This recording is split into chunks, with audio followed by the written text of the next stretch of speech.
Good morning, students. How has been your day? I hope you have been finding it easy with your study. Don't be discouraged. Our style of teaching and operation might be a bit tedious for you, but I can encourage you that at the end of the day, you will enjoy this course and you will not regret it. I'm welcoming you to class this morning, and I know that this lecture will be advantageous to us and to everyone. Please tell all your colleagues to join in. Go into the virtual learning environment, get your courses. You find the outline, you find the video, you find the visual library, virtual library there, and take advantage of everything. And make sure you are part of the online facilitation. This course is very important for you, particularly as students of peace studies and conflict resolution. So if you can take advantage of all the materials that were put online for you, I will tell you going to your examination will not be a difficult issue. This is an introductory class. I simply want to introduce you to the courses you are going to do in this semester, but I'm taking them one after the other. I'm starting with the first course, which I'll be taking you, which is PCR 115. PCR 115, Introduction to Conflict Resolution Processes 1. PCR 115, Introduction to Conflict Resolution Processes 1. It's a 3-credit unit course, so you cannot afford to play with it. It's very, very important. Take note that the course is compulsory.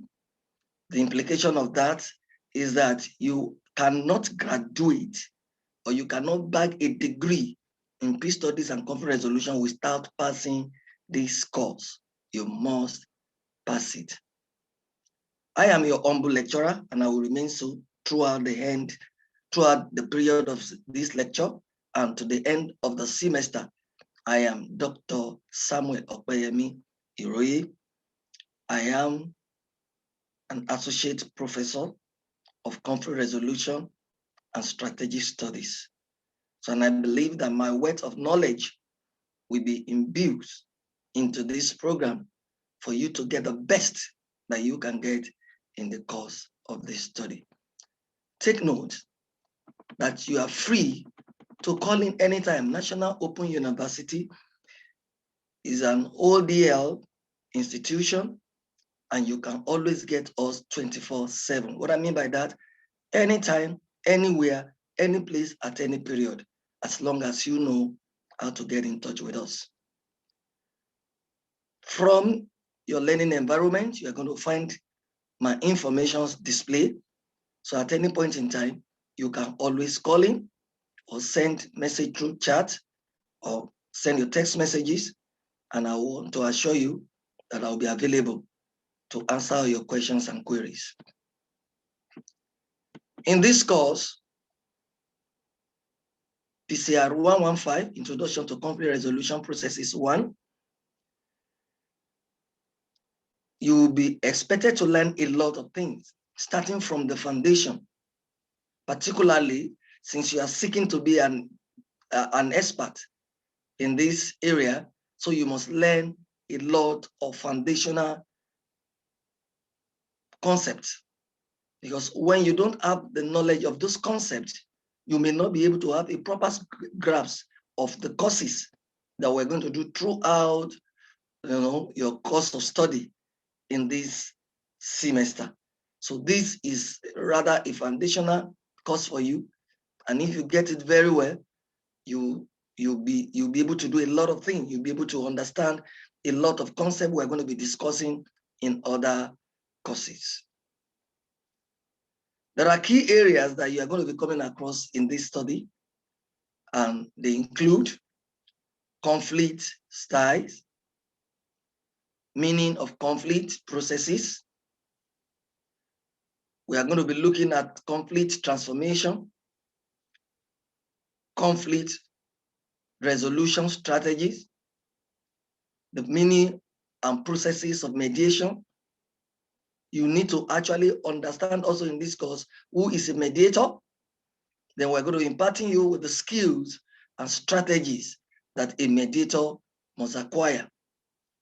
Furthermore, we'll be trying to give, I will try and give you the meaning of certain important concepts when it comes to personality or agents of conflict resolution. And prominent among these is understanding who a mediator is or who a negotiator is. So you must know who these persons are and their impact in the process of conflict resolution. Also in this course, we're going to be dealing with bargaining and the process of alternative dispute resolution. Alternative dispute resolution is what is generally known as ADR. We are going to get an understanding of what it is, how it applies, and how you can apply it on our day-to-day life. Because some of you might want to be an expert in this area. Because I don't want to conclude that you are just here to bag your degree after that you go. I want to believe that you're going to go through all the process. After the degree, get your MSc. After that, get your PhD. And in National Open University, we have all this program available for you to take advantage of.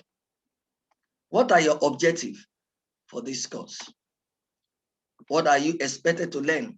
Having gone through this course, it is expected that you as a student must acquire necessary knowledge and undertake necessary processes to get the following understanding. Number one, you must be able to explain and define conflict. Number two, you must be able to understand what is meant by conflict resolution. Number three, you must be able to distinguish between conflict resolution and other processes that can be used to deal with conflict. For example, I talk about ADR. Also, we are going to be looking at litigation. So you must be able to know the difference between conflict resolution, ADR, and litigation. Also, you must be able to know the difference between mutual gains and competitive negotiation, that is under negotiation. Also, you must be able to understand what is conciliation, mediation, arbitration, and all the concepts that are connected to the process of conflict resolution. Furthermore, you will be expected to understand the major strategies of conflict resolution. You must be able to understand the essentials of bargaining, and you will be expected to be able to know, state, and give back to us what are the advantages and disadvantages of alternative dispute resolution. Also, there's a very important concept which you must avail yourself of in this course, and there's no how you can escape it, and that is communication in conflict resolution, because there can't be an effective conflict resolution without proper communication. So after taking you through the objectives that you are expected to know or to have in this course, I would like to take you to the topic one after the other, because this course is going to take us into a series of 10 classes, and they have been designed, arranged, or organized into what I call weekly topics that would be for 10 weeks. Topic one, we examine the meaning of and processes of conflict resolution. Here you are going to be looking at conflict resolution. You are going to identify the processes of conflict resolution. You will look at the concept of conflict transformation and major strategies for conflict resolution. Topic two, we're going to be looking at principles of mediation. We want to know, what is mediation? Who is a mediator?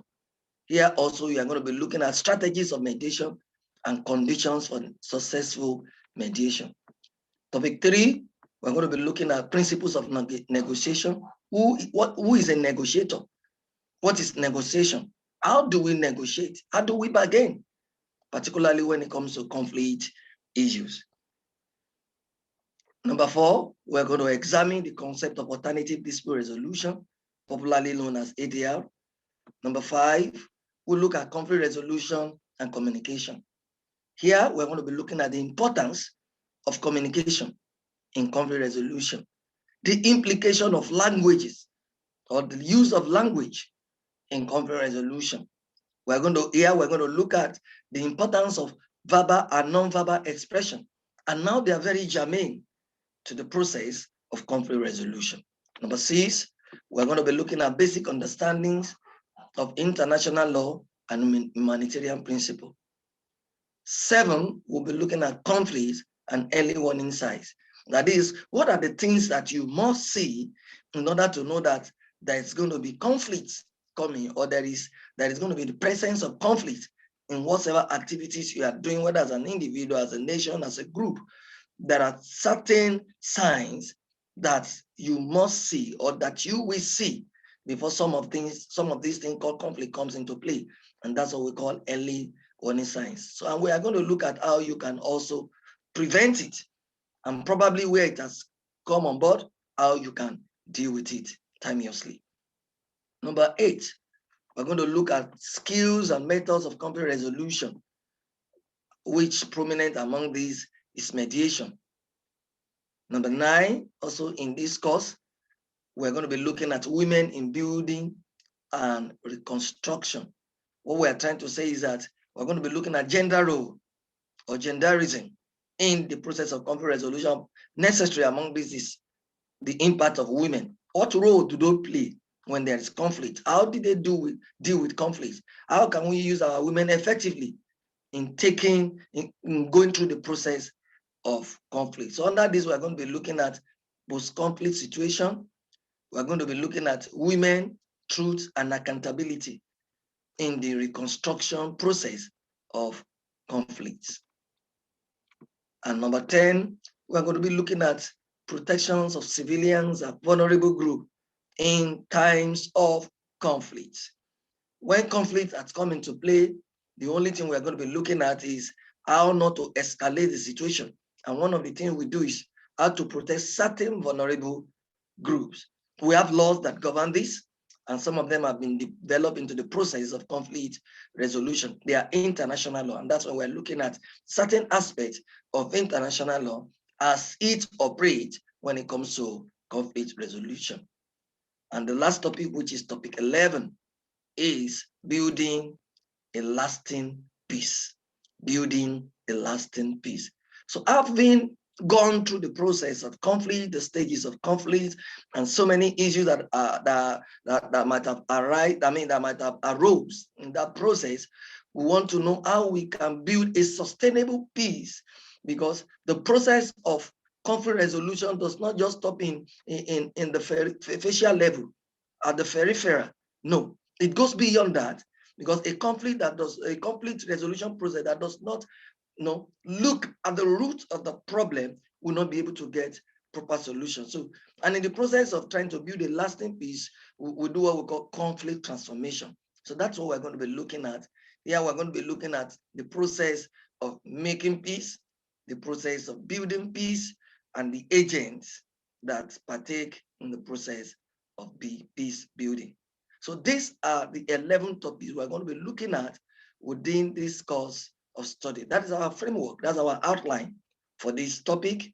And I believe that if you take time to go through it on your own, you can do certain reading that will even help you before we come to our online class, so that you might be able to know which area you want to apply your mind to, or which area that you are lacking certain necessary skills or knowledge, and then I'll be able to deal with it, and you bring it forth as a question during the course of our online facilitation.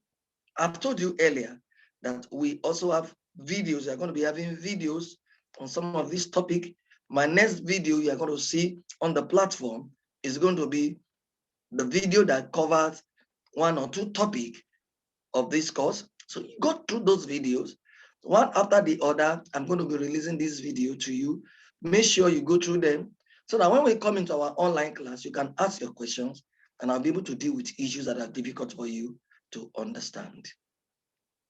At the end of this course, you are expected to be to go through the process of assessment. And in National Open University, we have our process. We are going to have tutor mark assignment, which takes 30% of your coursework. This tutor mark assignment, when the time comes, will be released to you one after the other. We have 3 tutor mark assignments, which we are going to take during the process of this course. The first TMA, second TMA, and the third TMA, each of them carrying 10 marks. Total together will make 30 marks, and that is the 30% of the grade you are expected to get in your overall scoring in this course. Then we're going to have the discussion and quiz class, which carries 10%.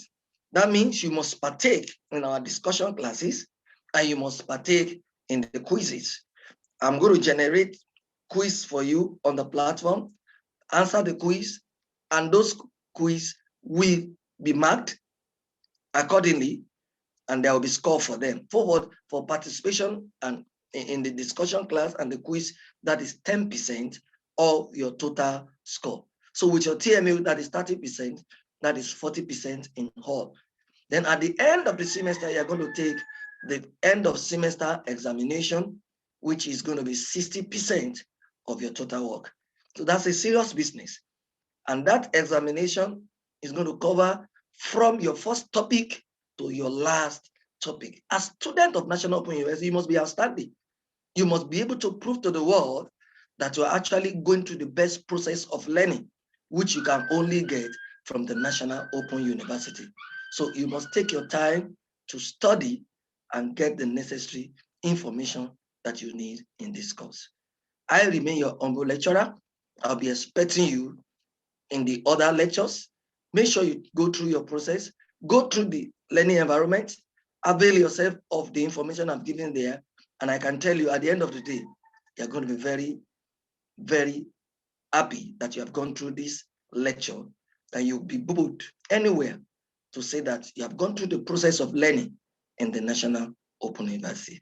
You're welcome. God bless you. I remain your humble lecturer, Dr. Samuel Okpeyemi Iroye.